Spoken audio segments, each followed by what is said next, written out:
Le lait est un poison pour votre santé. La vaccination augmente le risque d'autisme. Voici quelques fake news, fausses informations dans le domaine de la santé qui circulent et qui menacent véritablement notre santé. C'est pourquoi, Christelle, bonjour. Bonjour, Damien. Les autorités sanitaires et les scientifiques vraiment partent en guerre contre, on va dire quoi, un fléau. Un fléau, hein. C'est vrai que s'il est un domaine dans lequel les fausses informations se répondent de façon tout à fait irrationnelle, c'est bien le domaine de la santé. Il faut savoir que 50% des fausses informations qui se baladent sur le net touchent de près ou de loin la santé. Un petit exemple, 32% des Français pensent que le sida a été créé en laboratoire et testé sur la population française. 32%. Ça fait réfléchir. C'est pourquoi la ministre de la Santé, Agnès Buzyn, a déclaré que la bataille contre les fake news dans le domaine de la santé était vraiment essentielle pour la santé publique.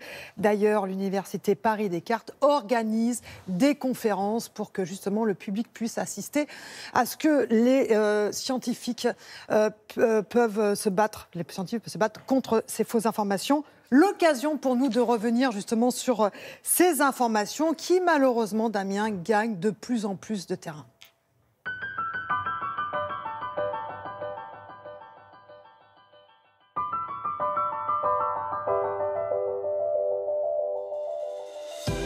Le domaine de la santé est impacté par les fake news parce qu'il y a une attente du public vis-à-vis des professionnels de santé, vis-à-vis des réponses qu'on peut leur apporter. Et quand ils ont l'impression que la réponse est imparfaite ou que l'écoute du professionnel de santé n'est pas suffisante, ils vont se tourner vers d'autres sources. Alors parmi les sujets très importants concernés par les fake news, il y a la vaccination parce qu'il y a un enjeu de santé publique énorme, à la fois pour la protection des personnes, c'est des maladies graves très souvent, et aussi pour la protection des proches. Et donc en particulier pour la rougeole, est une maladie très contagieuse et mortelle parfois. C'est important que la vaccination soit maintenue. L'une des principales critiques, c'est la composition des vaccins et le fait que dans les adjuvants, il y aurait des choses qui pourraient provoquer des pathologies comme la sclérose en plaques, l'autisme, et c'est des choses qui font peur aux patients et aux parents. Il est absolument clair aujourd'hui sur des études de grande ampleur qu'il n'y a aucun effet et aucune induction d'autisme chez les jeunes par la vaccination.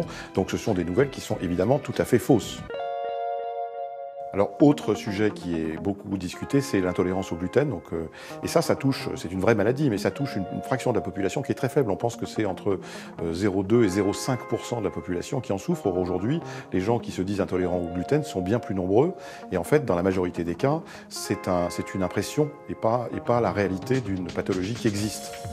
En fait, c'est un phénomène de mode, dans une certaine mesure, qui est entretenu par les fake news et par la circulation de ces informations sur les réseaux sociaux. Autre fake news qui se répand beaucoup, c'est tout ce qui tourne autour du lait. Alors c'est basé sur quelque chose de vrai, qui est l'intolérance au lactose, qui existe chez certaines personnes. Mais pour autant, c'est pas pour ça que le lait est un aliment dangereux. Et ça procède d'un espèce de mouvement général, de défiance vis-à-vis des aliments. Et c'est pas forcément quelque chose qui est lié à la réalité. Dans tous les domaines, se préserver des fake news, ça veut dire essayer de savoir d'où vient l'information qu'on est en train de lire. Est-ce que la source est fiable? Est-ce qu'elle est vérifiée? Est-ce qu'on la trouve ailleurs? D'où elle vient? Et donc, utiliser son esprit critique et sa jugeote pour essayer de savoir d'où ça vient, savoir si c'est des gens qui ont un intérêt à la produire, est quelque chose qui est extrêmement important. Et c'est vrai pour tout.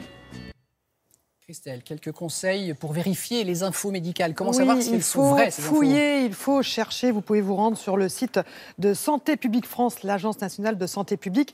C'est un portail qui est très accessible. On décortique pour vous les informations.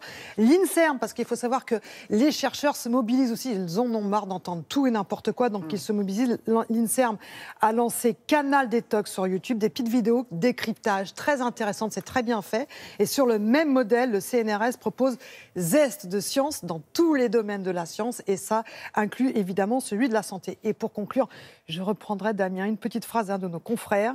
Lutter contre les fausses informations, c'est avant tout veiller à ne diffuser soi-même que de vraies informations. Je vous laisse méditer. Oui, et je ramasse les copies dans 1 heure.